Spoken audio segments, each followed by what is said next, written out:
Hi everyone, welcome to another edition of the Sfarim Chatter podcast. On this episode of the podcast, I'm going to be joined by Shaul Seidler-Feller, who is Senior Judaica Specialist at Sotheby's, and we'll be discussing Sotheby's in general, auctions in general, and the upcoming important Judaica auction at Sotheby's, December 18th. And I want to note at the outset that this episode is sponsored by Sotheby's. Shaul approached me, and we've talked in the past about a number of different things and some books that he's worked on, and perhaps we'll get to podcasts and those in the future. But when he approached me about this, so this is a little different than, I've done a lot of auction chatter recently on the podcast, sponsored by auction houses with Moshe Maimon. This is different. Here I'm actually interviewing someone from the auction house. Shaul will get into curates these sales. He's involved with cataloging, researching, writing up the catalog, and a lot of that. And I thought also this is a good opportunity I did this a long time ago with Feivel Schneider, my friend. We discussed Legacy Judaica many, many years ago at the beginning of the podcast, like how auctions work and how someone bids online or in person and on BidSpirit. And I've got a lot of questions also since I started doing the auction chatter of, where do items come from? What is the provenance? Where are these items coming from? Do the auction houses own them? Are they on consignment? And different questions. And something that Shaul sent a follow-up email to those that saw his email on Sotheby's. We'll get into this, that some of the items have no reserve. Well, people are like, what's a reserve? And what does that mean in auction? So besides this is an auction of many manuscripts from the Sassoon and the Montefiore collection, really beautiful stuff. And we'll get into talking about some of those. But I think just also we'll kind of mix it up. It'll be a blend, kind of a different episode. More a general Sfarim Chatter episode than like an auction chatter, but really both, of just talking about how auctions work, how the process works. I've got many questions, and I'm sure many people are interested in knowing more about that. So thank you, Shaul, for joining me. Thank you, Nafi, for having me. It's an honor and a pleasure to be here. Let's start off. Tell the listeners a little bit about yourself and your background. Sure. So I grew up in Los Angeles, and I went to yeshiva after high school. I went to Yeshivat Har Etzion. After that, I came to Yeshiva University, and I was there for 7 years. I learned for smicha. I did my undergraduate and master's degrees there as well. And after graduating, I took a little time off. I went to Israel. I actually studied at the Hebrew University for a year as well, Jewish history. And then I came back to New York, and I was unemployed and looking for work that related to my interests. So actually, stepping back for a minute, I had started doing some translation work while I was a graduate student. Primarily translation from Hebrew to English, but also some Yiddish to English. And I had a good friend, I still have a good friend, named Menachem Butler, whom I hope everyone in this audience should know. He is, in the words of one professor that I know, our ubiquitous friend, Menachem Butler. So Menachem put me in touch with some people at Sotheby's because they were planning an exhibit in New York of items from the Val Madonna Trust Library, this very important collection of Judaica that had been assembled by Jack Lunzer in London. And the exhibit was supposed to go up in 2013. And as part of the exhibit, they wanted some translations to be done for their displays. So Menachem put me in touch with my current colleague at Sotheby's, Sharon.mintz.consultant, and my predecessor at Sotheby's, David Wachtel, both of whom were curating this exhibit, to arrange for a translation of some of the items, mostly or exclusively, I should say, broadsides from the Val Madonna Trust Library. And that connection, that initial contact, really blossomed into a long-term working relationship with both Sharon and David. As I say, both of them were at Sotheby's at the time. Sharon is still. David has since spun off his own business, and he does appraisals, private appraisals, and also some dealing in antique books and manuscripts. So that is how I came to initially get connected with Sotheby's. Now, fast forward to 2015, when I had come back from studying at Hebrew U. As I say, I didn't have any steady work, but I had this connection with David and Sharon, and there was in 2015, for those of you who remember, a very important sale of Judaica from the Val Madonna Trust Library, not the broadsides, but 12 items of great value, the 12 most valuable, I should say, items from the collection were being put up for auction in December of 2015, including the full set of the Talmud Bavli, printed by Daniel Bomberg in the 16th century in Venice. So those of you who know the Bavli know that it is a very long book. Even before adding on all of the mefarshim at the end of the Masechtos, you have thousands of pages of Talmud Bavli, and in this particular case, it was bound in 9 huge volumes. And David and Sharon called me in to help out with this sale, specifically to actually collate the entirety of that set of Shas before it was going up for auction. So that was my first real exposure to Sotheby's work, actually being at Sotheby's, dealing with old Sfarim. And again, continuing that relationship, Baruch Hashem, I was able to maintain a little bit of interaction. In 2016, there was another sale. And then finally in 2017, David, as I say, decided to spin off his own business. And that created an opening. So I was approached by Sharon to fill that opening. And that is how I came to work at Sotheby's as a Judaica specialist. And I've been there since 2017, and it's been quite a ride since then. And we can talk a little bit about the stuff that we've been involved in, but that's more or less the story. So you mentioned the Valmadana Trust as a whole story in of itself. We should do a podcast on that. The book, I actually have a copy of that book, a really beautiful book. I don't think it's in print, but The Writing on the Wall, a catalog of Judaica broadsides from the Valmadana Trust Library. Beautiful stuff. And a big, tall, coffee table-sized book. The broadside, for those that aren't familiar, is like a pashkavil, you would say now, but something that gets pasted onto a wall, hung on the wall. They're usually very rare. There's not so many of them, right? They're not always in good condition. They have to peel it off a wall if it got hung up. So that's what that we call ephemera. These are things that people don't generally keep from year to year, including a lot of calendars. One of the things that Jack Lunzer specialized in collecting was old Jewish calendars, wall calendars from Mantua, from Mantua and Frankfurt and all sorts of other places. Really incredible stuff that he was able to assemble in his lifetime. Yeah, I think that would be a good episode, perhaps in the future. So, as you said, you got to Sotheby's. So let's talk about Sotheby's a little bit. And in general, I think what we'll do for listeners, we're going to talk about Sotheby's, we're going to talk about the auction, we're going to talk about some of the items, and then we're going to go back to talking about general auction stuff. We'll kind of mix this up so you can get a feel, about Sotheby's and about the auction process in general through the lens of this upcoming auction, December 18th. So, I think Sotheby's is a name that probably many listeners are familiar with, even people that have nothing to do with auctions or antiques. That's a common name. So just talk about Sotheby's a little bit in general, and then also with the Sotheby's Judaica arm, the Judaica part of Sotheby's. Absolutely. Thank you for asking. So again, as you mentioned, Sotheby's is a well-known company. It was founded in 1744 in England, and it went through a whole bunch of Gilgulim through different owners, but eventually became, or I should say, transferred from England to New York. And now the headquarters is located in New York, actually on York Avenue, appropriately enough, between 71st and 72nd Streets on the east side of Manhattan. It's a 10-story building, takes up a full city block, really quite an impressive structure. And as you also mentioned, it not only deals with Judaica, it also has many other departments. Most of them have nothing specific to do with Judaica. They sell old master paintings and furniture and antiques and jewelry and watches and old cars, all sorts of things. Anything that you might consider collecting, they are generally involved in selling.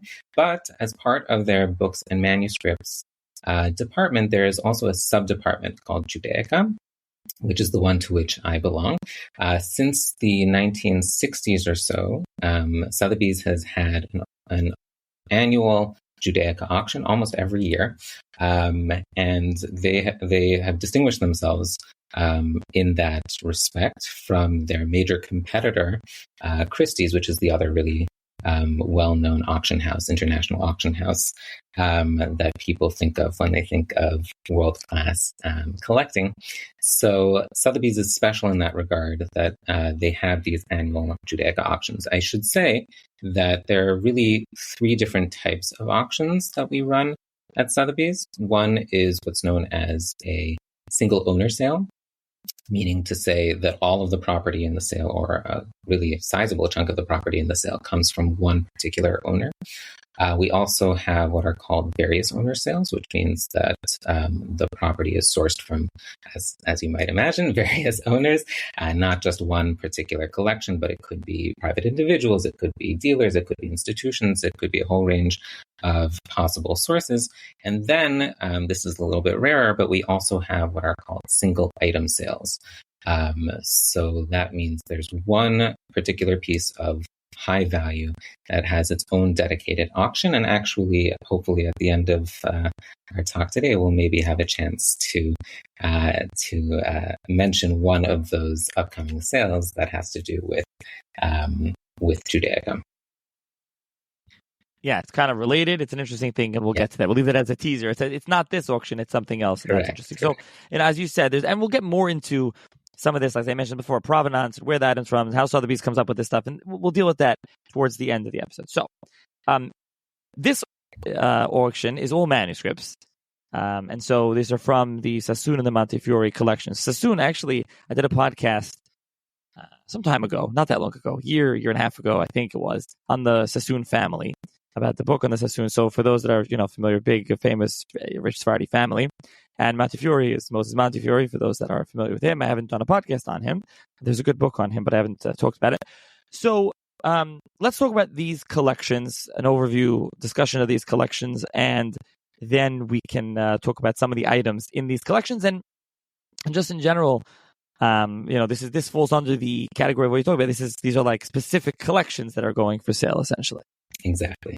Yeah. So I'll take the two questions really in order. So first, I'll tell you a little bit about the collections as a whole, give you a broad overview, and then we'll get into specifics. The first collection, as you mentioned, is the Sassoon collection. It was assembled primarily, almost exclusively, by David Solomon Sassoon, who was born in 1880. Passes away in 1942. He is a grandson on one side, and also a great-great-grandson on the other side of David, the original David Sassoon, who had passed away in 1864, but during his lifetime had built this incredible mercantile empire based in India and with outposts in various places in the Far East. So the Sassoon and Sons is what the family was called, is what the business was called.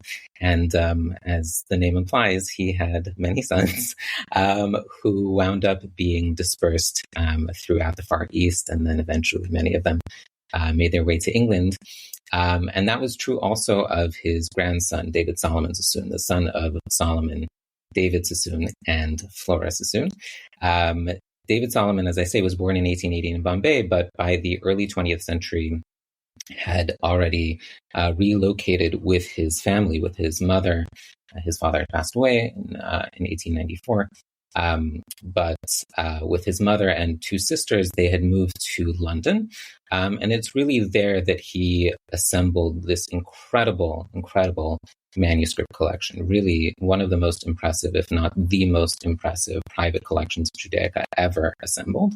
Not only lots of ritual Judaica, which had primarily come from his uncle, actually, Reuben Sassoon, but also an immense library of printed matter, and especially, like we talked about before, ephemera from places like India, from Shanghai, from Jewish communities in the Far East that we have almost no other record of aside from what David Sassoon was able to collect. He really made it one of his life's missions, essentially, to gather the material culture of all of these Jewish communities that most of us have no exposure to or have very little exposure to, but he really made it his mission to preserve that culture So there's a tremendous amount of printed matter, but also by the time he had passed away, 1,274 manuscripts in his collection. And the reason we know that number specifically, or I should say that I know that number specifically, is because he kept detailed records. Really, I mean, he was one of the most prolific record keepers that I know, and extremely organized. He had a pinkas of sorts where he wrote down each manuscript acquisition, usually where it came from and how much he paid for it. And we have in the Sassoon family archives in Yerushalayim, there is this pinkas. So it's really a tremendous an otzar balum, if you will, of record keeping and material about how he acquired and where he acquired these manuscripts. So that's on the one side. As I say, many of the Sassoon manuscripts come from communities in the East, in the Middle East, North Africa. He did, of course, also collect European manuscripts, and we'll talk about that in a little bit. But as opposed to Sassoon, who had this special focus, I would say, on the Far East, the Montefiore collection is a little bit different, and that has to do also with how it came together.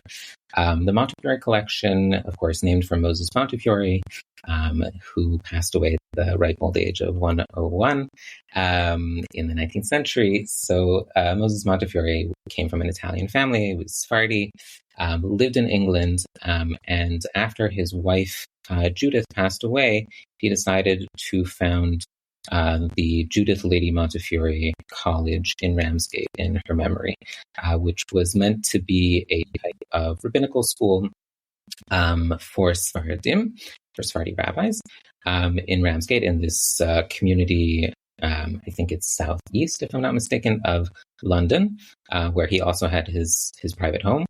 And as part of that college, the Montefiore College, he empowered, I would say, his confidant, Louis Lowe, who was an important British Jewish educator, to start assembling a major research library. And that included the acquisition of manuscripts. So Louis Lowe was really the first one. He was the principal of the college. He was the first one to start the process of building the Montefiore library. And he was followed by Moses Gaster, who eventually would become very well known as the Chacham of the Bevismark community in London, so to speak, the chief Sephardic rabbi of England.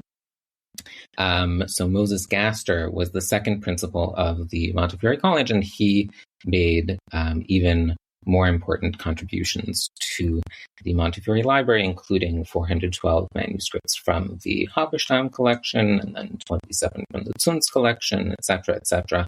Really built it up to almost what it is today, or what it was at its height. In any event, so because of the way that library came together from primarily the Halberstam collection and the Zunz collection, many of those manuscripts are European. And even more specifically, many of them are Italian, actually. There was a sizable portion of the Shadal collection, Samuel David Luzzato, which went to Halberstam after Shadal passed away.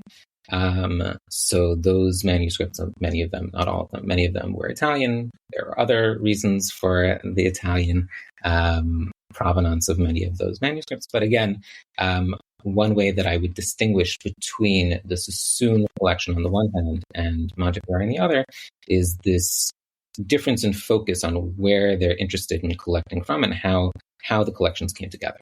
So that's sort of a broad overview of these two sales. And I think what we have now coming up in December is really this incredible manuscript moment, if you will. As far as I'm aware, there hasn't been a comparable collection of manuscripts come on the market all at once in 20 years or so. Certainly not at Sotheby's. And it's really an incredible opportunity. We have manuscripts selling for as low as $500 and above. The highest estimate is 150 to 250, but really it kind of spans that range. So there is this more accessible price point for people who are interested, and then of course more expensive things for people who have greater resources. Yeah, we'll get to the no reserve. So, yes. A couple of things to follow up. First of all, you mentioned Halberstam, you mentioned Tzunza. We can't talk about all of them, but you want to mention at least two Halberstam. So, like the basics for listeners who they were. Shadal, of course, I've done a podcast on Shadal, and Shmuel David Lissato, I think 1800, 1865 in Italy. Right. I think I've done a podcast with Dan Klein. I'm sure listeners are familiar. If not, you can go listen to more about him. So, there's his collection, and we'll talk about here also. There's some items from Mordechai Shmuel Gerundi, who I have not done. I showed he was Shadal's friend. He was the rabbi in Padua. And he actually, interestingly, I mentioned there's I didn't see you mention this in the catalog, but there's a full massive biography that was published on him about 2 years ago by Moshe Hillel, Yaakov Hillel's son. Really fantastic work called Maseches Tmuros, Masechet Tmurot. But that's the name of the book, and it's all about his life, and there's a lot in there. What's interesting is that Gerundi, who he wrote his Toldos Gedolei Yisrael, there's a manuscript or autograph copy in here in this collection, which is pretty amazing. That's a kind of him and Rabbi Hanan Nepi, I think it's Graziado. He took his Zecher Tzadik Levracha, and he kind of did he kind of added on to it. What's interesting is that it's in one of the volumes of Avat Shalom's journal Minach Nazim, I think volume 13, and also in the Maseches Tmuros, Moshe Hillel shows how Rabbi Gerundi actually edited things, even in the Zecher Tzadik Levracha. It's a very cool article to read and check out, but it's basically like a continuation of Chidash and Magdalene, especially focusing on Italian Rabbanim, a kind of a history, if you will. It's a fascinating book. So there's a manuscript in this collection, so has some other stuff. But Mordechai Shmuel Gerundi, he considered his Rebbe was Rabbi Avram Rigio, who was the father of Yashar Yitzchak Shmuel Rigio, who was a Maskil, but his father was this Kabbalist. So, and by the way, for those that don't see Mordechai Shmuel Gerundi, Google him. You can see he looks like an Italian mafioso. You can see this picture with his slicked hair. It's pretty. I show it to people. They're like, "What? This is the Rav in Padua. What's going on over here?" It's pretty amazing to see a picture of him. By the way, you should check it out. It comes in the Toldos Gedolei Yisrael in the printed version. They put a picture. It was published by his son after he died, and you can see the picture. So, he's fascinating. There's some stuff in here, and in that book they talk a lot about, and that's some of the things in this collection come from there, which is amazing. There, he would collect. We had a lot of shadarim, shluchim from Eretz Yisrael, and others that would go through his house or pass by. And he was collecting tshuvas and responsive letters from them, and a lot of fascinating stuff. And I'm totally off, topic what I was asking you a question about. But those are the two Gerundi. You have one big batch of the Gerundi, and then you have the Toldos Gedolei Yisrael, different items. Those are, to me, really fascinating. I thought so. Now, getting back to what I was saying, I think I was asking you to explain a little bit about Halberstam, and so we got off track. Yes, so explain at least to the listeners a little bit who just who they are, kind of thing, and then we'll continue on. Yes, absolutely. So I should have said, and thank you for bringing me back to this. One of the reasons that many people started collecting, I would say, in the 19th century is because there was it was really the height, or the beginning, I should say, and then the height of the Wissenschaft des Judentums movement, which the science of Judaism, right, which developed in Germany, but also spread to other parts of Europe. There was this emphasis on trying to trace the history of Jewish communities, particularly through manuscript evidence, things that hadn't been previously published.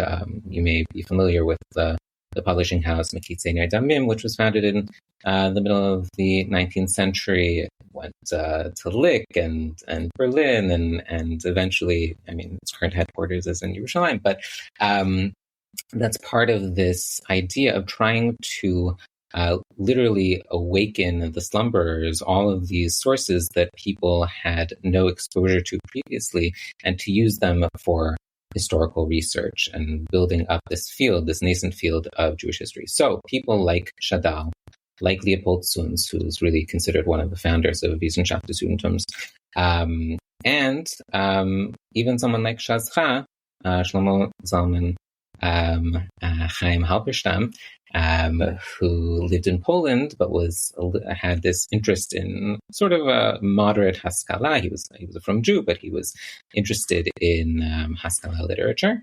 So people of this sort, who had the means to do so, built these incredible collections of manuscripts at a time when that was still possible. When they hadn't all been bought up and sold to major research libraries, they built their own private libraries, and they use them for their research. If anyone has gone through Igrot Shadal, it's an incredible work, really. I mean, how this person who lived such a short life, 65 years, but managed to produce such an incredible volume of scholarship in that time. You see him writing to all of the great luminaries of the Haskalah in Europe at the time, and talking about his manuscripts and his discoveries, and really forming the basis for modern historiography and historical research. So that's with respect to Shadal. But as I say, also Leopold Zunz, who was interested in the history of rabbinic Judaism, in liturgy in particular, and then Shazcha, who, as I say, built up this collection of 412 manuscripts, which were cataloged in a book called Kohelet Shlomo. He really, or I should say all three of them, really laid the groundwork for future scholars to come and do research and be able to reconstruct some of these forgotten parts of Jewish history thereby. So that's a little bit about them. Thank you for bringing me back to that. It's important to note, none of these people had really extensive exposure necessarily in their youth to academic training, but many of them, not necessarily all of them, but many of them were sort of autodidacts who learned as they went along and were teaching others in the process. Shadal, of course, becomes a teacher at the Padua Rabbinical Seminary, and became very well known for his scholarship on Tanakh and poetry, etc., etc. So they trained another generation of scholars, and we are sort of, in a distant way, people who study history now are sort of their heirs in that respect. So there's also Almansi, right? He's the other one, yes, part of that circle, besides for that whole in Padua, Shadal, Almansi, Yosef Almansi, and Mordechai Bugarandi, and I mentioned Regio, and so a lot of, you mentioned Halberstam, and so on. So there's many involved. So I know Columbia has some, Columbia Library has some things of Shadal and Almansi, some of these collections. So when it comes to collections, like I said, we'll discuss more about like provenance in general, but when it comes to these collections, where were these collections and how did they get to Sotheby's? Okay, so the Sassoon collection, just, to kind of go back in time a little bit, of course, as I mentioned before, Sassoon passed away in 1942 in London, Letchworth. The family had moved to Letchworth outside of London during the war. So he passes away in 1942. His children, he had a son and a daughter. His son was Rabbi Solomon David Sassoon, right? The names keep on switching from generation to generation. So his father was Solomon David Sassoon and his son was Solomon David Sassoon. So Rabbi Solomon Sassoon and his sister Flora inherited the collection, and I think the Solomon really took charge of it. He was a Rav, he was a scholar. He took it upon himself to publish many of his father's writings and also to work on projects that his father intended to work on during his lifetime. So in the late 60s, early 70s, the family moved from England to Eretz Yisrael, to Yerushalayim. I mentioned before that the Sassoon family archive is now located in Yerushalayim, and that's where at least one branch of that family is today. So in conjunction with that move, the family started selling manuscripts and printed books also. The first sale was actually printed books, 1970. There was another sale in 1971. Then in 1975, they started selling manuscripts, 78, 81, 84, etc., etc. Really, almost every 3 years for a while, they were selling more and more manuscripts. The most recent auction of Sassoon material at Sotheby's was in 2020. Baruch Hashem, it was a very successful sale. And now we have yet another step in the process of selling parts of the collection, and that includes these 29 manuscripts that will be, in Mirz Hashem, offered for sale in December. So that's with respect to the Sassoon collection. In terms of Montefiore, the Montefiore Endowment which is the current name of the organization. It's no longer Montefiore College. The college in Ramsgate shut down, I think in the 60s, if I'm not mistaken. But now the Montefiore Endowment, which is based in London, is involved in all sorts of educational enterprises in England.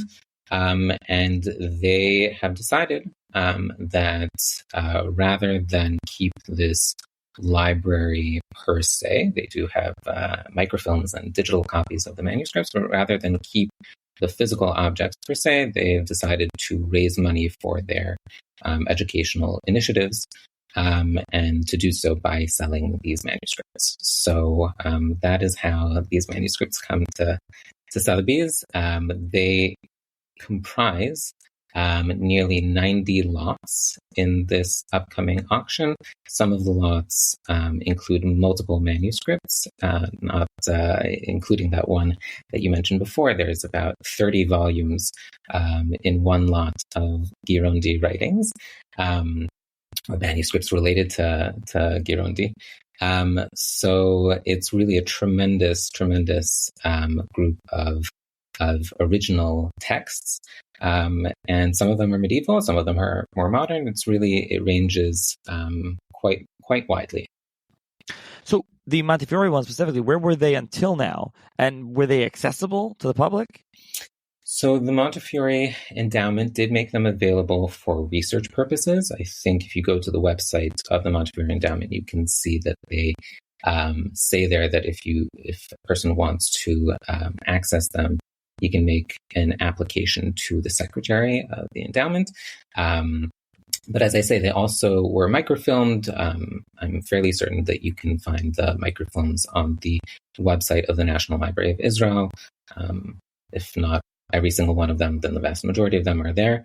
And so they've certainly been used for research purposes, even if the physical objects have been located in London for much of their history, of recent history. Right. Okay, so, as you said, there's so first of all, there'll be a link in the show's notes to check out for anyone that wants to look more at the auction. There's a lot of, Shaul and put together a lot of notes and a lot of comments on each lot, so you can check out a lot of information to read, and you can see the manuscripts and pictures and things like that. But then there's an estimate of what they, where it's going to go for.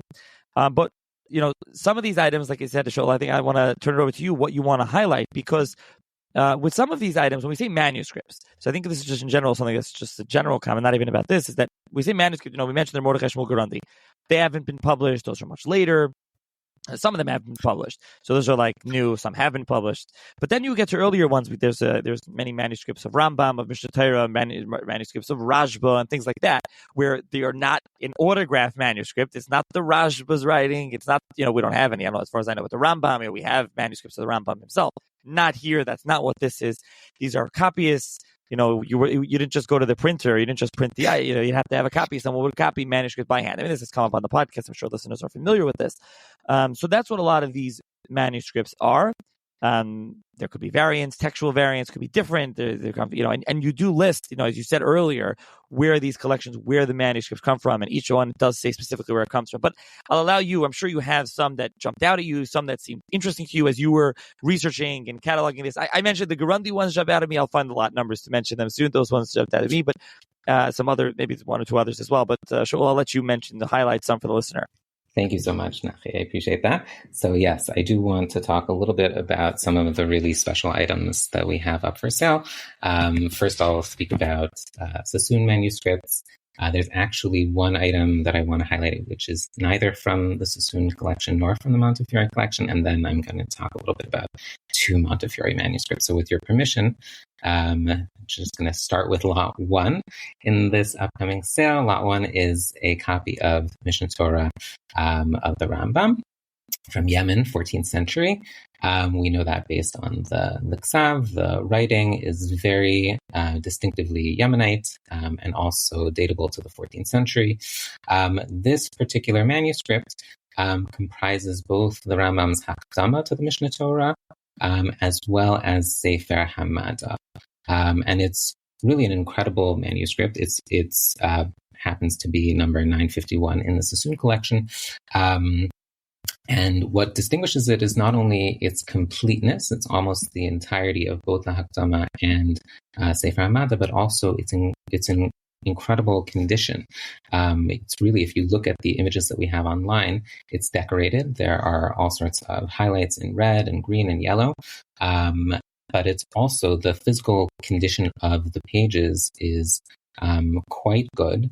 You can read it very easily. Really quite an impressive piece, and a survival from the 14th century, pretty early on, as you can imagine, in the transmission of the Rambam's Mishnah Torah. And one thing that I want to point out to readers is that many scholars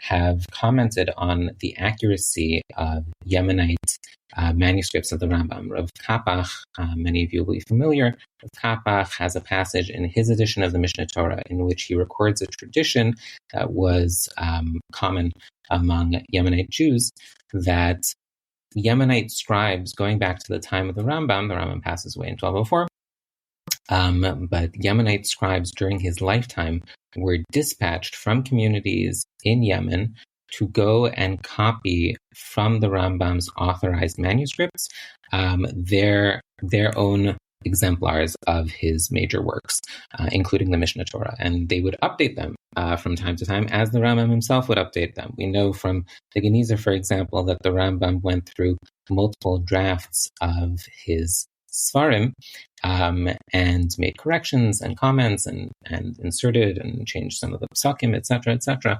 So one of the things that we see about the Yemenite manuscripts is that they were very faithful to the Rambam's authentic text, and in general, there is a pretty broad scholarly consensus that Yemenite manuscripts are very accurate. The Sofrim in the Yemenite community were very careful about their craft and tried to avoid errors as much as possible. So scholars value these manuscripts highly. As I said, this one in particular is from the 14th century. We also have a few more Mishnah Torah manuscripts. Those are lots 2 through 4. From the 14th century, 15th century, and 16th century. And those are Sefer Zmanim. One manuscript, lot 3, includes Noshim and Kedusha, and lot 4 is Sefer Shoftim. Really an incredible opportunity to acquire a piece of the Mishnah Torah's history, and specifically this accurate tradition that's preserved by the Yemenite Sofrim. So that's the first thing I wanted to talk about. I also want to talk about another Rambam manuscript. We have a Mor Nevuchim, Mor Nevuchim manuscript. This is lot number 5. It is both the original Arabic in which the Mor Nevuchim was composed by the Rambam, and its translation into Hebrew by Rav Shmuel ibn Tibbon. It dates from the 15th to 16th century. I can't tell you exactly where in the Middle East it was copied. We don't know for sure, but somewhere in the Middle East, based on the Ksav. And it is a complete manuscript of the Mor Nevuchim. It was used actually by a fellow named Hartwig Hirschfeld, who was a librarian and also a lecturer in Hebrew and Arabic in England. So Hartwig Hirschfeld made comments on the first edition of the Arabic text of the Mor Nevuchim in the late 19th century. He published a couple articles using this manuscript, which had come into his possession, or would eventually come into his possession, I should say. So it has been used previously in scholarship, but I will note that people who have been involved in compiling lists of manuscripts of the Mor Nevuchim towards what will eventually, hopefully, be a good critical edition of the Mor Nevuchim one day, whenever that happens, seem to have missed this one. So I think it behooves the next owner of this manuscript, and whoever is lucky enough to get it, to bring it to the attention of scholars, because as many people may be familiar, there were also, with respect to the Mor Nevuchim, multiple versions that the Rambam worked on. He updated it. He worked on it. He made corrections to it, etc.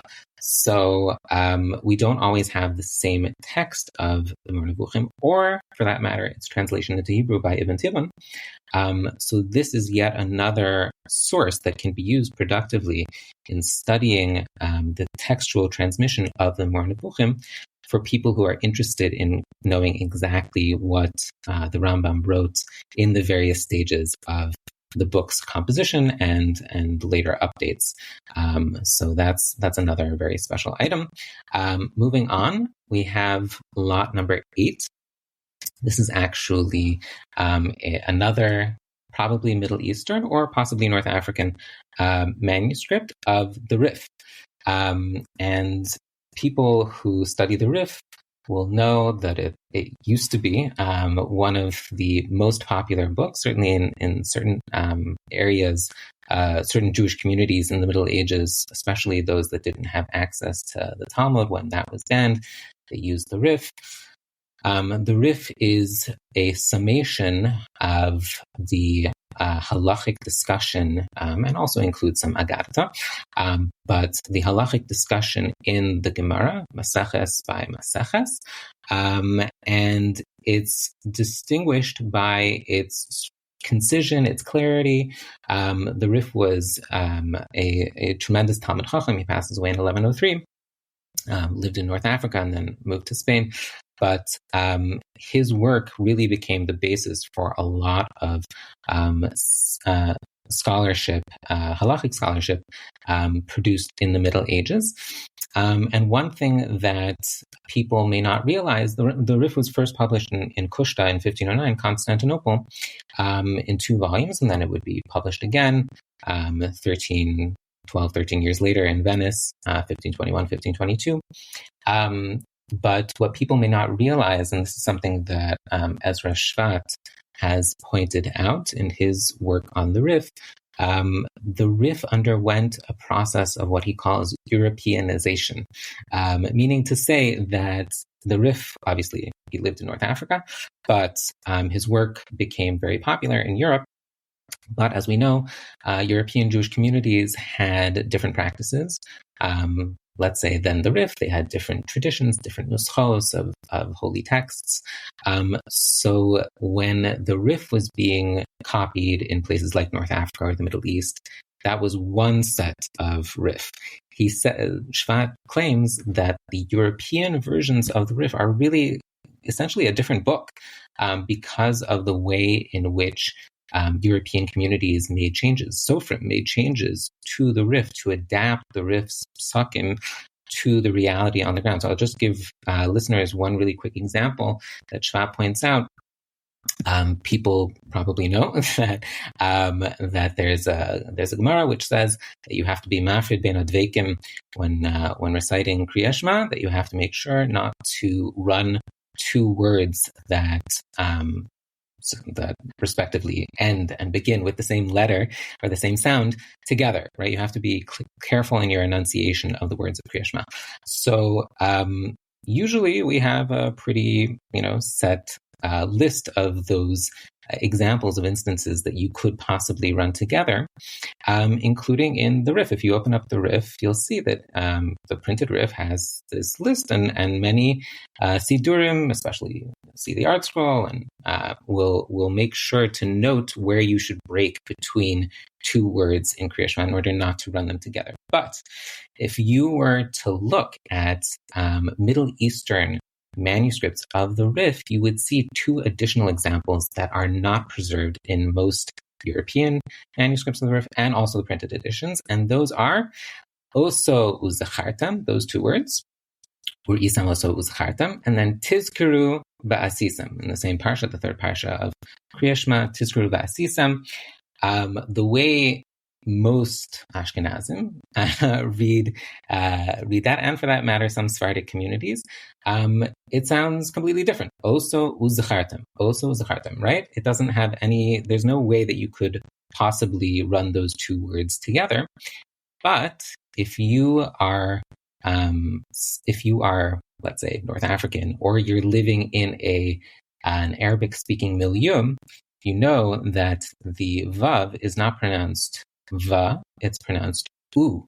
It's pronounced wow, like a W sound. So because of that, tizkuru vasisam, you might say tizkuru wasisam or wasitham, whatever the pronunciation is.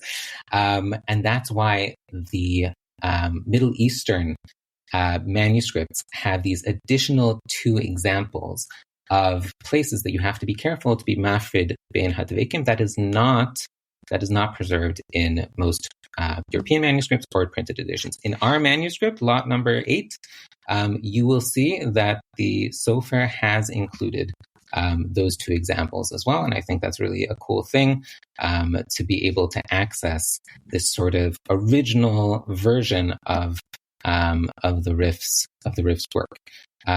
Okay, now, sorry. I want to jump in, Shaul, before you go on to the next slot. Yes. So if anyone's interested in hearing about Dr. Ezra Schwarz's work, I did a podcast episode with him a couple years ago on the Riff. And also, at the time he mentioned it was just on alatorah.org, where it still is, and you can access his terrific, amazing edition of the Riff. It's also Machon Hamor has since published a Shas. It's big and small, a Paninim, and even in the Paninim, the small Shas, it does come with Dr. Schwarz's Riff, so you can actually get it with all the textual variants and everything. Anyone interested in a critical edition, it was really an amazing work. It was about time, really had to be done, so that's successful. Just wanted to throw that out there. Thank you. Anyways, or you can buy a manuscript and you can see it yourself. Exactly. You can buy this beautiful manuscript that we have in lot number 8, which is actually dated 1510. So just right at the beginning of the era of print, really an incredible piece. The next lot I wanted to highlight is a chumash with the commentary of the Baal HaTurim.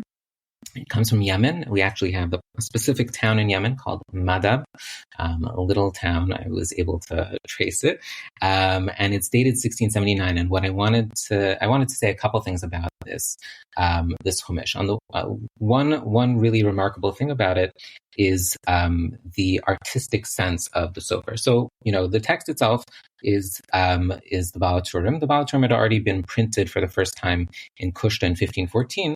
So that in itself is not a chiddush. But what really stands out about this piece is the artistry of the Sofer. People should keep, or people who don't know, Yemenite Jews did not have their own printing presses. They did have access to printed books through Mochrei Sfarim, who would travel through Yemen, through other sources. They did trade, etc., etc. So there were printed books that made their way to Yemen, but there was no local printing in Yemen. So oftentimes what we find in later centuries, the modern era, there will be printed books, but there's no way of reproducing them. Right? The only way of reproducing them is to hand copy them. So what this Sofer did with the Baal HaTurim, he made this incredibly beautiful set of manuscripts of the Baal HaTurim, of the printed edition, but of this text in a wonderful and really artistically accomplished way. As I said, it's dated 1679, and if you open up, it's 4 volumes of the Chumash. It's all 5 Chumashim, I should say, but bound in 4 volumes. So if you open up the first volume, for example, you'll see these beautiful carpet pages. There are two openings that have these geometric patterns, micrographic decoration. It's really quite something to see. You can, if you look at the website, the Sotheby's website, you'll see pictures of these designs. And then in addition, he had, as I say, this really well-developed artistic sense. He wrote out the text of the Masorah. For people who don't know, Masorah is a set of notes about the text of the Chumash. It includes also the rest of Tanakh, but let's say for our purposes, the Chumash, that helped scribes preserve the authentic way of copying the text in order to not introduce errors into the textual transmission. That's the Masorah. So he copied out the Masorah Gedola on the sides of the page in these diagonal zigzag designs. It's really quite impressive to see. It's in beautiful, beautiful shape. Probably early, maybe even original bindings from, let's say, the 17th, 18th century. And then one other thing that I wanted to point out about this lot is that it has this colophon. As I said before, we know that it was written in this little town called Madab, in 1679. The reason is because of a colophon. The colophon is the text at the end of the manuscript, typically. It can occur at the beginning, but for in this case, it's the end of the manuscript, where the scribe actually gives you information about where he's doing his work, when he's doing his work, his name, any other, maybe if he's working on behalf of a patron, etc., etc. So what we have in the colophon at the end of the manuscript is this incredible sort of apology, really, from the scribe, in which he says to the reader, and he says, I produced this manuscript in such and such place and such time, but forgive me if I accidentally introduced mistakes into the text, because of all of the sorrows that we have suffered in this year. And he goes on to tell us that the synagogue, the shul in Sana, had been destroyed, right, in his year, and he says that the Jewish people went into exile. So what is this referring to? People who know a little about the history of Yemenite Jewry know that there was this terrible catastrophe. It's really an incredible upheaval in the life of the Yemenite Jewish community. We know that for most of their history, they didn't suffer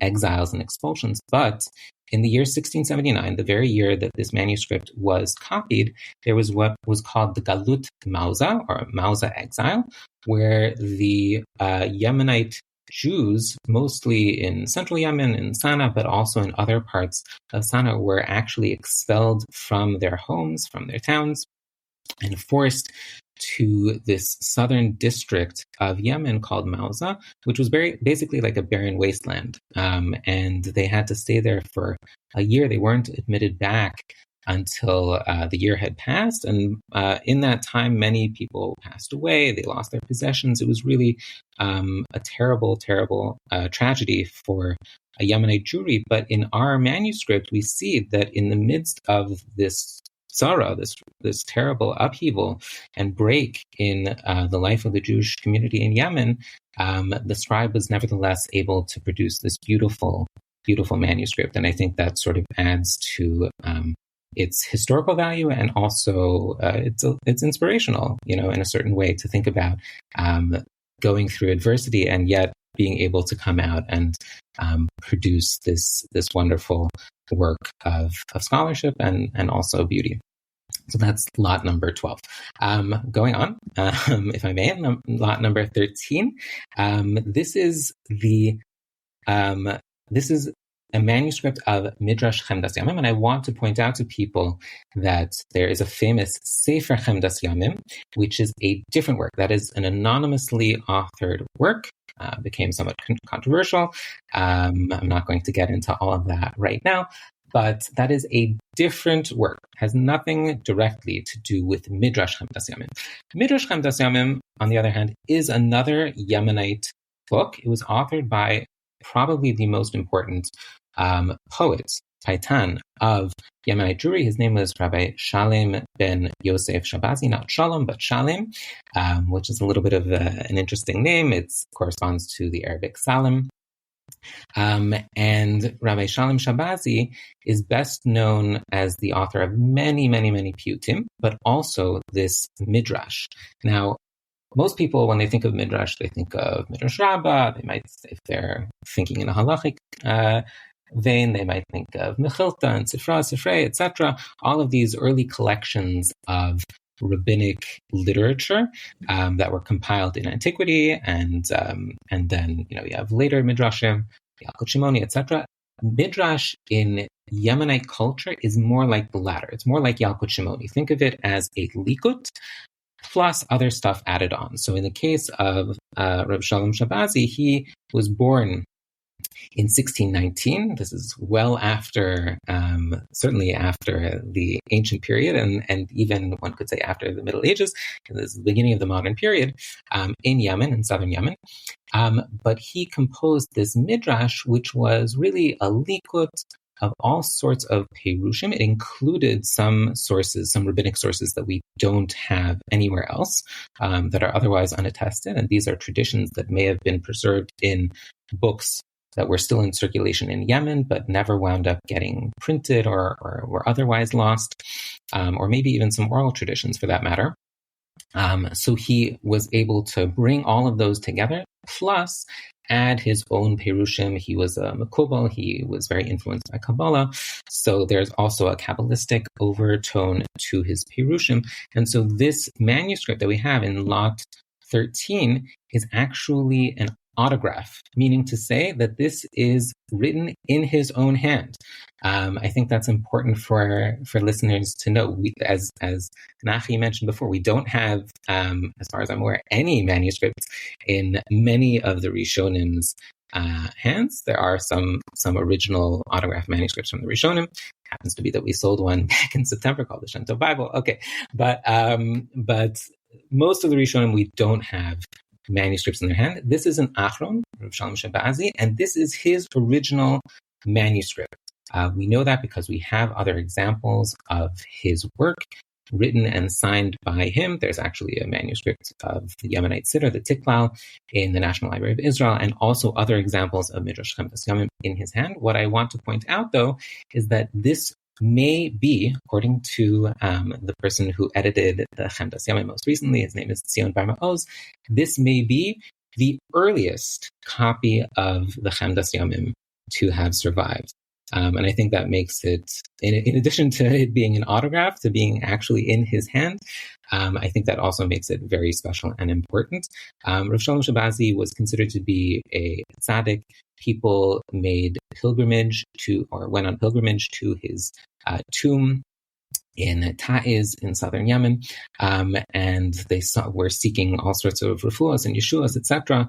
I think it's really incredible that we have this manuscript that he himself wrote that entered the Sassoon collection. And as I say, it's lot number 13 in our sale. I'll mention with him, you mentioned the Midrash Chemdas Yamim, that was reprinted, redone by Machon Hamor, 2 volumes. I think it's around black with red lettering. And there's a book fairly recently came out about his poetry through Bar Ilan University Press there was a book published on him. So for those that want to hear and read more about him, I haven't done a lot of Yemenite now you have an opportunity. Now you have an opportunity. Yeah, look at that. Yemenite manuscripts in our sale.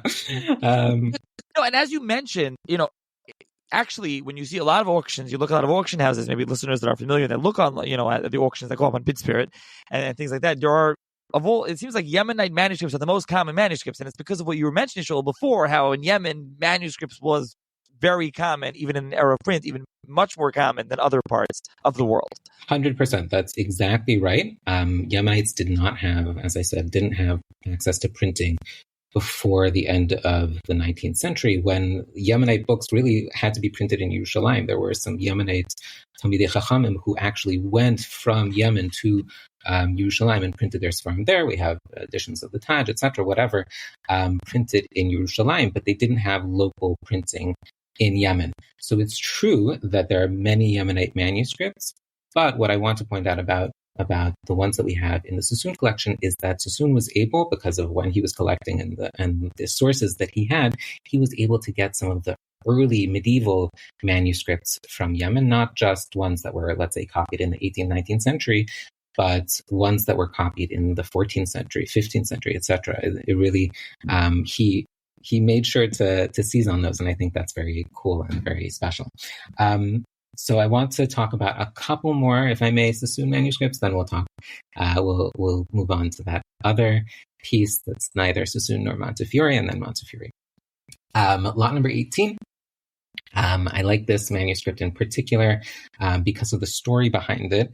It is a Spanish manuscript, so maybe I should have said before, Sassoon was interested in Hebrew manuscripts, but also anything that was Jewish or even Samaritan. He collected Samaritan manuscripts that were written in Samaritan script, that were written in Arabic script. So it's not limited to Hebrew script. His collection included a broad array of both Judaica and Hebraica, and also Samaritanica, if you will. This manuscript is, as I say, not written in Hebrew. It's actually written in Spanish. in Latin characters, and it's called Providencia de Dios con Israel, which translates from the Spanish as God's providence toward Israel. It is the second volume of this work, and the author of the work was a fellow named Rabbi Shaul Levi Mortera, who was born around the year 1596. We don't know exactly. There is some discussion about where exactly he was born, whether his family was Ashkenazi, whether he was Italian, whatever the case may be. He eventually settled in Amsterdam about the age of 20, and he became the Chacham and Av Bezdin of the unified, by that point it had been unified, Sephardic community of Amsterdam.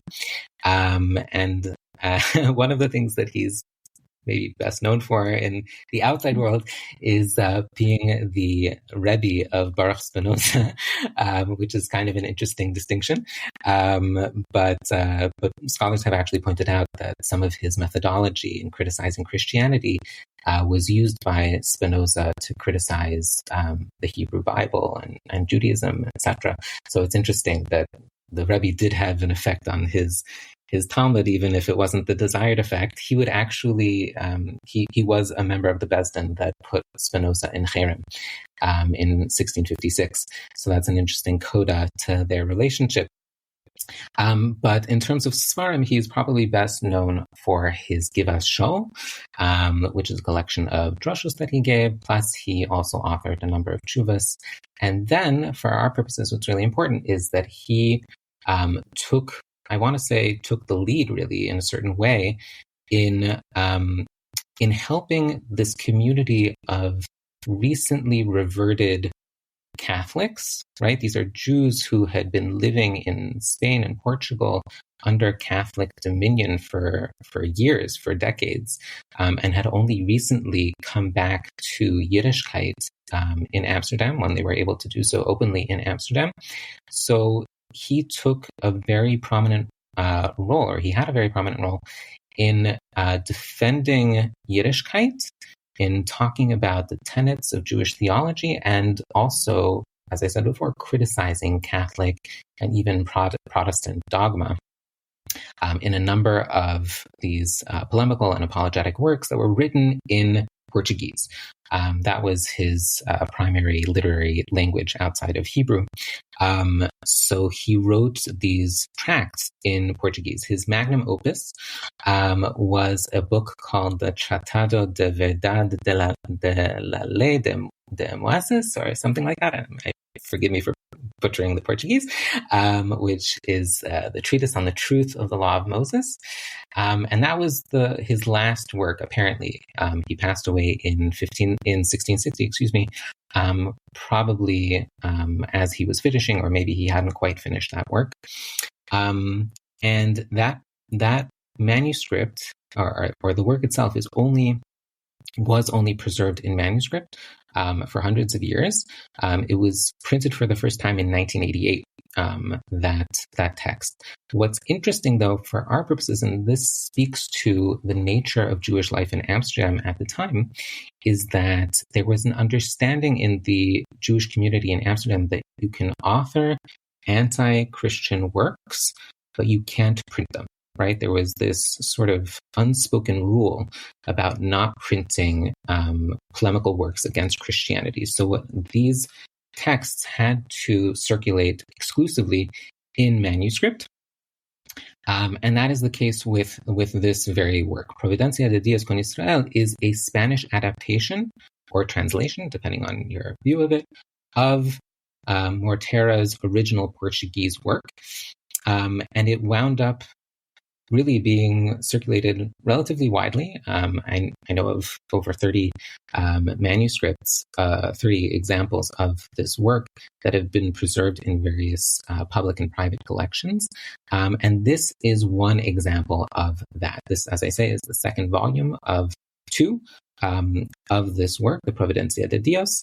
It's written in this sort of very beautiful 18th century Spanish or Latin script, and it's a special item. I think that people who like to study the nature of the Jewish community and really this sort of revived Jewish community in a certain way In the 18th century, the 17th, 18th century, this is a wonderful example or survival from that community.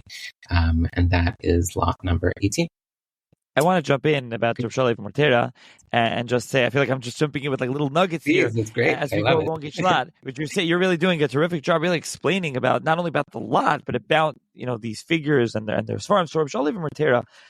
So Professor Mark Saperstein did a terrific book called Exile in Amsterdam. He went through the not only Give a Shaul, he showed in the book where he found the manuscripts in Budapest. I think there's like 550 sermons, and only 50 were printed in Give a Shaul. There was and Give a Shaul was actually printed in two, the original Amsterdam, then there was a second edition in Warsaw. The second edition actually has Haskama from Reb Chaim Brisker. That's right.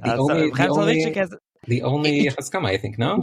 I think there's another one. There's because another I was one. Talking, okay, could be. There's another one because it actually came up. It was an interesting nugget. I was talking to Shirley Bornstein a couple of weeks ago, and he said someone told him, he was quoting from a sefer, this is the only sefer Chaim gave Haskama. I said, no, it's not. He gets Haskama in Give a Shaul. Shirley Bornstein was like, what? And I showed him, so he has Haskama in there, which is fascinating. Yeah. So Give a Shaul is his drushes again, and there actually was somebody redid a facsimile edition where there was a little piece in the back by Professor Shaul Lyman, and they put in like I think one or two that was censored out of the Warsaw edition of the drushes. It's as with Christianity, very interesting sefer. So Professor Saperstein went through all of them. First of all, he proved, I think, definitively that he was Ashkenazi descent. Actually, Mordera, he went with Dr. Montalto, and then he went to France, and he ended up in Amsterdam. That's how he got married into the community. He stayed there, became the Rav, and like you already mentioned, the Spinoza stuff. And I've done Rabbi Menashe in Israel and some others in the community, but I haven't done Shaul Seidler-Feller. Really should. And you mentioned this work. There was an English edition done by Professor Gregory Kaplan, who did a very nice English edition of this work, and as you said. So there's a lot more to talk about Rabbi Seidler. I mean, Professor Saperstein's book is a big book, and he really goes through it. If it gets nitty-gritty, I mean, it's 600 pages, and he goes through all the sermons, talks about what was going on in Amsterdam. You can see what was going on at the time, and his themes, what he was talking about, and so on. So just wanted to mention that. And so, let you continue. Thank you. No, thank you so much. I appreciate that. The last item I wanted to talk about from the Sassoon collection is much more recent in its provenance or creation. It was produced about the year 1893. It's a Megillas Esther written on cloth. And according to the story that comes with it, it was written by a sofer in Baghdad under the direction of the Ben Ish Chai. So one thing that maybe some of your listeners may know is that the Sassoon family in general, and David Solomon Sassoon in particular, had a pretty close relationship with the Ben Ish Chai. They looked to him for guidance. He was in touch with them about all sorts of shailas in halacha and in hadracha and just general, life questions, etc. There was a collection of Sassoon letters, really correspondence, that was published by Avram Ben Yaakov in a biography that he did of this branch of the Sassoon family that includes a pretty voluminous correspondence between the Ben Ish Chai and various members of the Sassoon family. Also, there are a couple other svarim that have been put out in recent years. Nachalat Avot is one, and there's also a 4-volume or 3-volume work called Yeshivot Baghdad. That includes some of this correspondence. So anyway, the Sassoon family had this extensive or really deep relationship, I should say, with the Ben Ish Chai. And David Solomon Sassoon received a number of gifts from the Ben Ish Chai. First of all, when he was born, apparently he received a diamond ring from the Ben Ish Chai.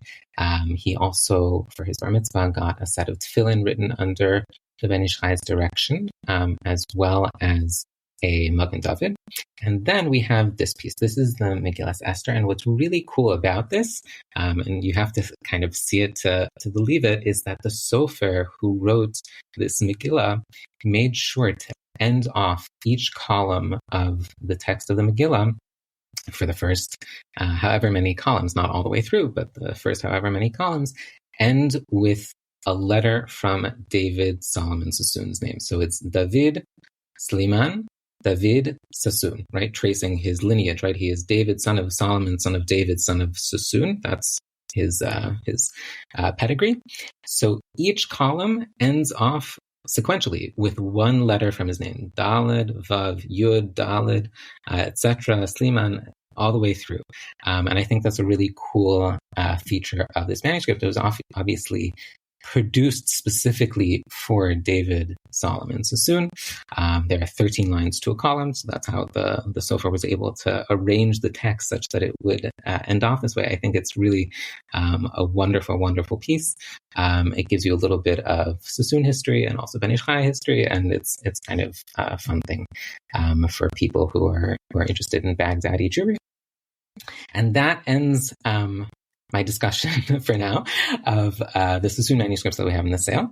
I do want to talk, as I said, about this one, neither Sassoon nor Montefiore manuscript, and that is lot number 30. The reason this is particularly special and noteworthy, it's a Sefer Eov manuscript also. So it was done by hand on vellum. So the leaves are made of animal skin rather than paper. And it was done by this duo of artists from the Bezalel School. Maybe some of listeners will know that the Bezalel School of Arts was founded by Boris Schatz in 1906 in Yerushalayim. And it was really meant to be this sort of workshop and also training ground for artisans who were going to be the sort of vanguard, the forefront of a new Jewish artistic language. And that meant that they were developing all sorts of metalwork designs and carpets and ritual items and all sorts of interesting things that had this new, unique flavor to them that drew a lot of inspiration from Eretz Yisrael, from their surroundings, right, the flora, the fauna, etc. of Eretz Yisrael.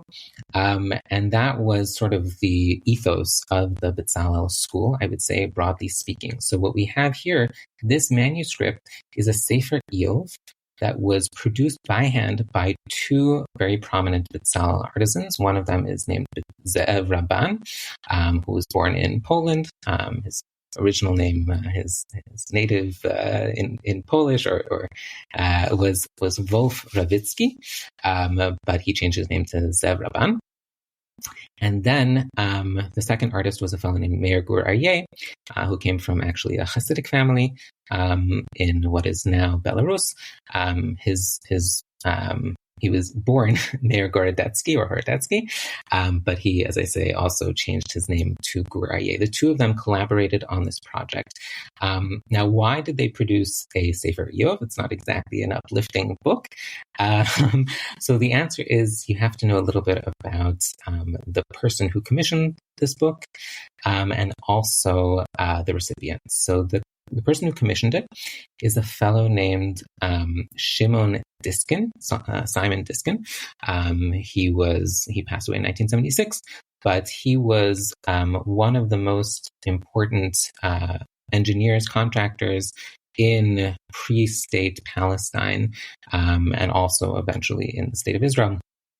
And in this early period, he was responsible. Maybe some of his most well-known building projects were, first of all, he was involved in military projects for the British, but also he built the Rockefeller Institute, which is now the Rockefeller Museum, as well as Armon HaNatziv, for people who have been to Yerushalayim. That is the residence of the High Commissioner, the British High Commissioner. So he was responsible for those projects. He was also a great philanthropist. He made a pretty big name for himself and was very successful with his work. So he was able to donate to a lot of charitable causes. He was the person who commissioned this project from these two artists. The recipient was a British brigadier he was part of the Royal Canadian Engineers, and he was also involved in building all sorts of military installations for the British. He had a very prominent role he was stationed in the Middle East during the Second World War, and he collaborated with various people, various engineers on building airfields, and all sorts of military installations during the war. Unfortunately, in 1942, he lost two of his sons, actually within 5 months of one another. He suffered this terrible tragedy, and his friend Shimon Diskin, who, as I say, was also an engineer, and the two of them collaborated and worked together. He commissioned this Sefer Eov. Many people who have gone through Sefer, or even if you haven't gone through Sefer Eov, you may know that very prominent in the themes of Eov are the suffering of the righteous, right? And Hashem nasan, Hashem lakach, Yishem Hashem avorach, this idea of tziduk hadin. In order to sort of comfort his really broken friend, this Colonel Bon, Shimon Diskin commissioned this Sefer Eov. And it's really, I mean, if you look at it, I had the privilege of seeing it in person. I saw, all of the manuscripts that I just described in person, but this one in particular, it's striking how beautiful it is. It's silver. There's 22 karat gold. There are 114 red rubies. It has this beautiful design, these clasps and with agate and precious and semi-precious stones. It's really a striking piece. And as I say, it was created as a one-off. This is a manuscript. There's no other copy that I'm aware of out there, because it was specifically made for this occasion. Actually, one fun note about this, and with this I'll end, is that Zev Rabban, who, as I said before, was a very prominent artist, he thought so highly of this book that he actually mounted an exhibition of it in his home before giving it over to Shimon Diskin to then present to Colonel Bon. So you have to think to yourself, this person who was responsible for so much early Israeli artwork thought so highly of this book that he actually put it on display in his home. I think that's a really fun fact about this book. And as I say, that's lot number 30. Finally, I want to talk about two liturgical manuscripts, two tefillah, if you will, manuscripts from the Montefiore collection. Of course, as I said before, there are many, many more manuscripts that we could talk about, but I want to focus on these two. And these are lots 65 and 66. 65 is a siddur. It's a daily siddur. According to Minhag Ashkenaz HaMa'aravi. Okay, so maybe some of you will be familiar with the fact that there was a distinction in the Middle Ages between Minhag, what eventually became Minhag Poland, and Minhag Ashkenaz or Minhag Rainos. So this is an example of Minhag Rainos, of the Western Ashkenazic rite, which was used in both certain parts of Germany, primarily Western Germany, the Rhineland, also Alsace, okay, and then Switzerland and parts of Northern Italy as well.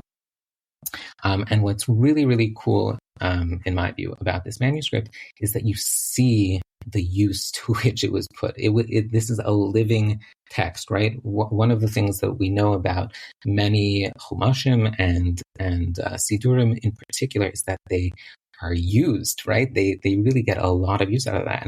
And you see that in this manuscript, first of all, in terms of some of the way the pages present themselves, but also, and this is important, also the fact that some of the passages were censored. And this is something that relates to a phenomenon specific to Ashkenazi Jewry in this period, I would say, in terms of their movement, right? We know that in the late Middle Ages, early modern period, a lot of Ashkenazi communities, of course, suffered terrible expulsions and had to leave their German cities and towns. So some of them chose to move eastward, but many of them actually wound up in northern Italy. Now, that was good, except that eventually in the 16th century, 16th, 17th century, the Catholic Church, as part of the Counter-Reformation, imposed a censorship regime on the Jews of Italy. Now, from a certain perspective, censorship is a terrible anti-Semitic thing. And I think most people would agree that you don't want to have your Jewish books, your Jewish texts censored. However, and this is something that I learned from Professor Pete Van Boxel of Oxford, is that in a certain way, censorship was a bracha. right? So think about it from the perspective of the Catholic Church. These are all condemned books, right? They all contain blasphemies against Jesus and against Christianity. They should all be destroyed. But instead of just destroying the entire book, as we know happened in many cases in the Middle Ages, where you had burnings of the Talmud and condemnation of the Talmud, and we know the Kina, Mashali Strufa Be'esh, about describing one of those conflagrations. Instead of just destroying the entire book, they actually they were somewhat liberal, I would say, in terms of what they chose to strike. Excuse me. But instead of destroying the entire thing, they maintained the vast majority of the text, with only some of the passages that they deemed problematic struck out. So what seems to have happened in this particular case, and again, I don't mean to say anything about, it's not a bracha in general. I wouldn't wish this on my worst enemy. But if you have to choose between having the entire book destroyed versus specific passages, I think most people would go with the latter. So what we see here in this particular example is an Ashkenazi manuscript, right? It was probably written in Germany. I actually encountered a little bit of Yiddish on one of the pages, which I thought was really fun. That seems to have moved to northern Italy at a certain point, probably by the early 16th century. It's already in Venice.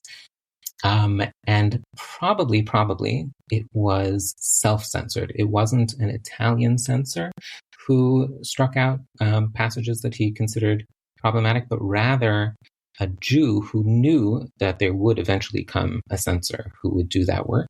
And instead of allowing the censor to sort of rip apart the pages and do a lot of damage, he proactively removed the sensitive texts.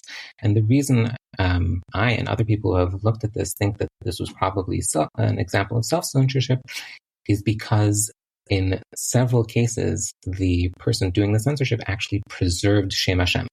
He did not remove Shem Hashem. Now, there's no Yud Kei Vav Kei in this manuscript, as far as I can recall. I went through the entire thing. I don't remember Yud Kei Vav Kei, but there are abbreviations of Yud Kei Vav Kei, right? Yud, and also Kel, which is usually written in this manuscript as an Aleph Lamed ligature, so to speak, the Aleph and the Lamed combined into one.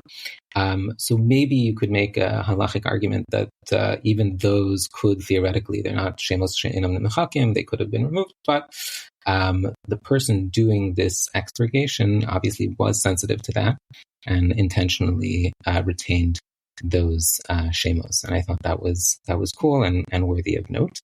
So that's one liturgical manuscript, and then shifting to a different part of Europe, we have lot 66, which is a machzor, not a daily siddur, but rather a machzor, for Yamim Tovim, and also for what are called Shabbatot Miyuchadot, special Shabbosim. And this is according to a very different minhag. This is minhag Kandia. Kandia, for those who don't know, is the name that was given to the island of Crete in general, and one particular, it's the name of one particular city on that island. But the entire island was known as Candia because of that very prominent city. After the island of Crete had been conquered by the Republic of Venice in the 13th century, after the Crusade, the Second Crusade, the Fourth Crusade, the Republic of Venice took over control of the island of Crete. And this community, the Jewish community of Crete, had been living there apparently since antiquity, since the 2nd century BCE, but it was now under a different political regime. And they developed their own distinct minhag. This was very much influenced by what's known as minhag Romania, the Romaniot, right? People who live in New York may know about Kila Kedosha Yanina on the Lower East Side of Manhattan. That is one of the last shuls in the entire world, as far as I'm aware, to preserve the Romaniot rite, which was practiced mostly in Greek-speaking communities in Europe and the Balkans and Kushta also.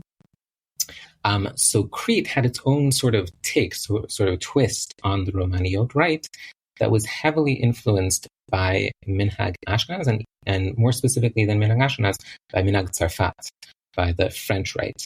And so this Mahzor is an example of the Minhag Kandia. I think it's really important to note that it is in incredibly well-preserved condition. It's written on vellum, as is, I should say, the siddur that we talked about before, also written on vellum, but in quite good shape. And another interesting fun fact about it is that there is a little bit of Greek in one of the piyutim. This was not my discovery. Nicolas Delange made this point in an article that he wrote, that one of the piyutim by a Cretan Paitan, his name is Shmaria ben Eliyahu ha-Ikriti, right? So he's from Crete. He composed a rishus for the Chasan Torah that includes a number of terms in Greek. So maybe some people will recognize Borei Kosmon, right? That means creator of the cosmos. And then there's also Shalit Uranus, is the ruler of heaven, right? There are a couple other examples that are a little bit further afield. Maybe not as many people will know the Greek behind them. But I think that's a really cool feature of this manuscript, is that it really does reflect this ancient tradition that most people probably have never encountered in their lived halachic experience or their lived synagogue experience, but was definitely part of the Jewish life in the Middle Ages, and is preserved in this manuscript. One other thing about it, and with this I'll close the discussion of the Montefiore manuscripts, is that there's also a perush on the Haggadah in this Mahzor and on select piyutim, probably composed by an Italian, maybe even by the Shibbolei HaLeket, based on the names that are mentioned. I think it requires further study. Someone has to really go through and figure out exactly where this perush comes from. But one of the theories is that it may have been written by Tzidkia Anav, the author of the Shibbolei HaLeket. And as I say, it can be studied further by the next owner of the manuscript. And that's sort of an overview of some of the treasures that we have up for sale in a few weeks in December. And thank you. And there's, of course, a lot more to talk about, a lot of lots we didn't get to. I will mention, I mentioned briefly Lot 61, which is 30 volumes by or relating to Rabbi Mordechai Shmuel Garandi. Lot 62 is an autographed copy of Toldos Gedolei Yisrael by Rabbi Mordechai Shmuel Garandi. So just to mention those. And there's a number of others. So one thing I want to discuss is a general comment, but it does apply to this auction. So you sent an email about this to everyone who's on the email list. I don't bid at Sotheby. Sotheby's is really above my pay grade, but I was on your email list. I got it. Then you sent a follow-up email saying, oh, wait, hold on. A number of these items have no reserve. Here are the items. And now if you go on the website and anyone wants to check out, you should just check it out to look at these items. The link in the show notes.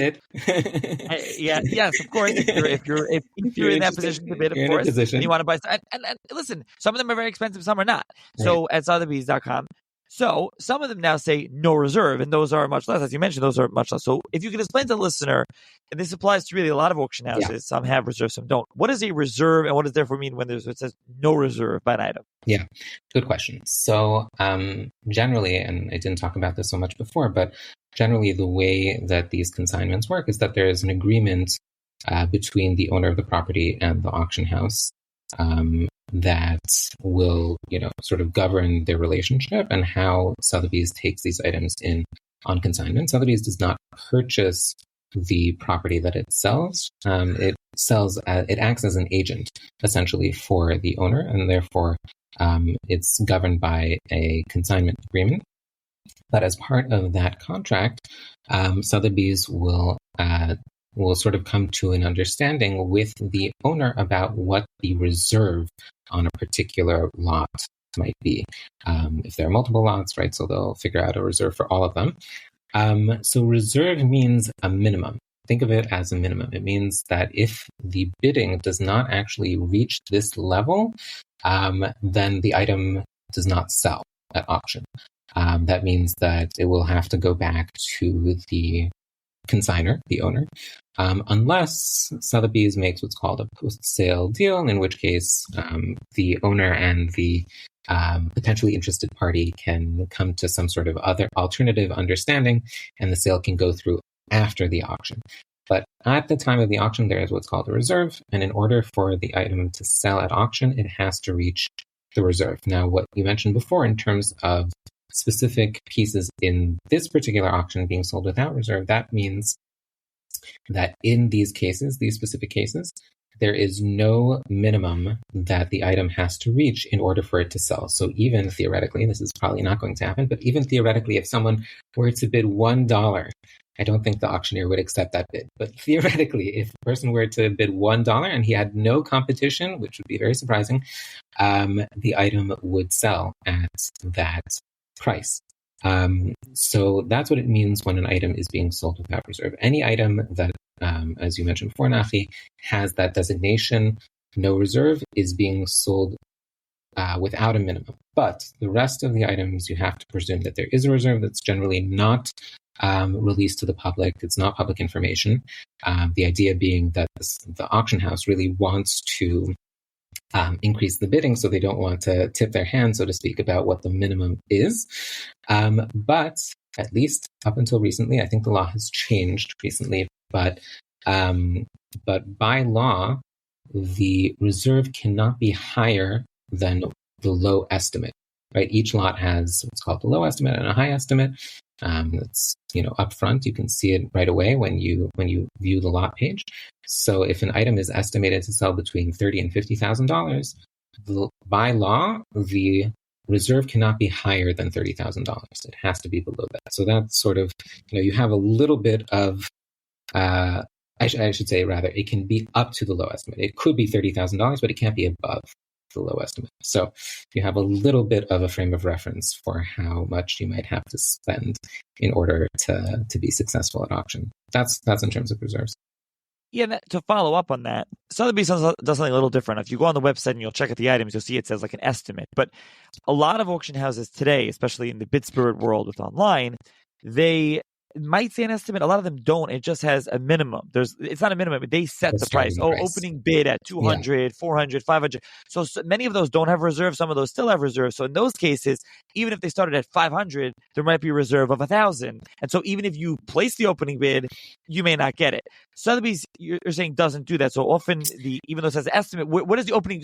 So to follow up, what do the opening bids start at on some of these items? Yeah, good question. So it depends whether it's a live auction versus a computer-based auction. Recently, I would say more so since the pandemic, but even before the pandemic, Sotheby's has been doing more and more of its auctions online only, no live auctioneer.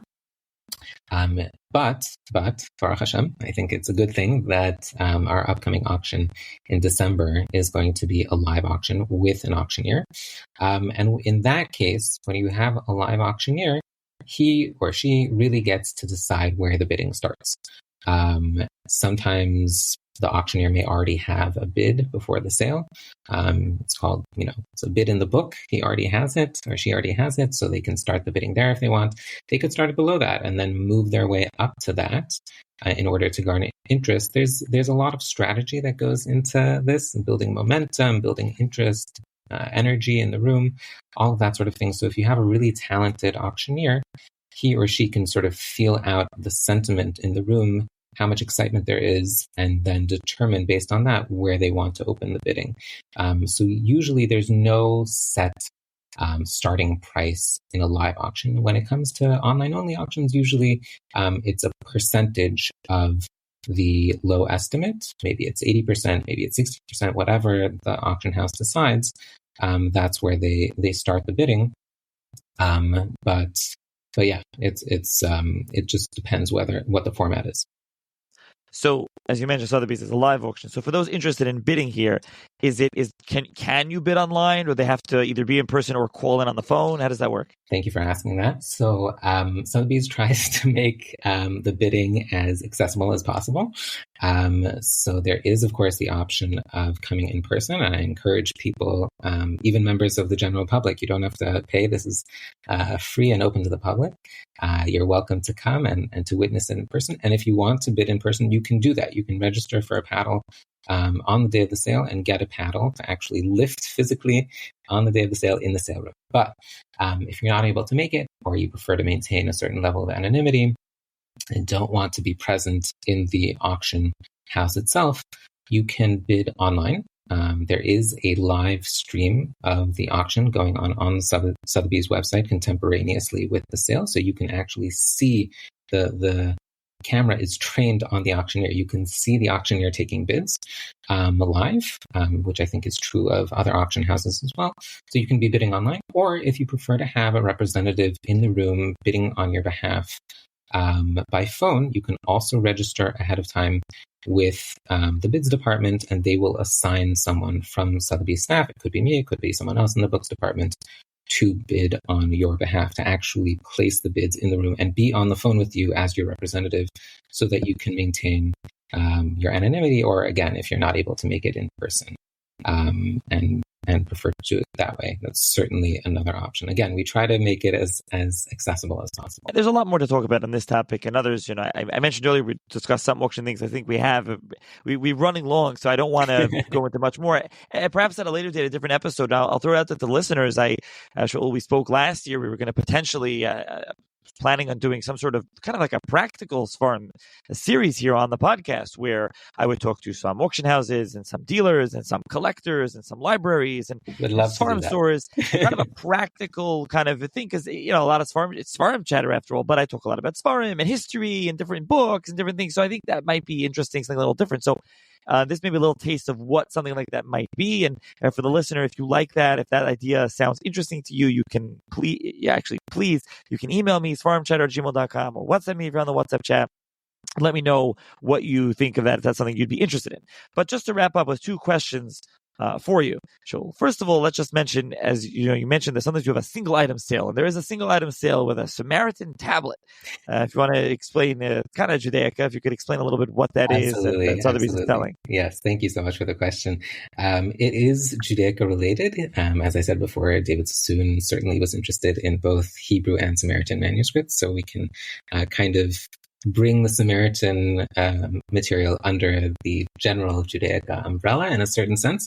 But I'll just say, I myself was not part of the process of putting together that sale, but I can sort of speak as an outsider, or maybe a somewhat insider, about this item. So as you mentioned, it's a tablet containing the Samaritan version of the Aseret HaDibros.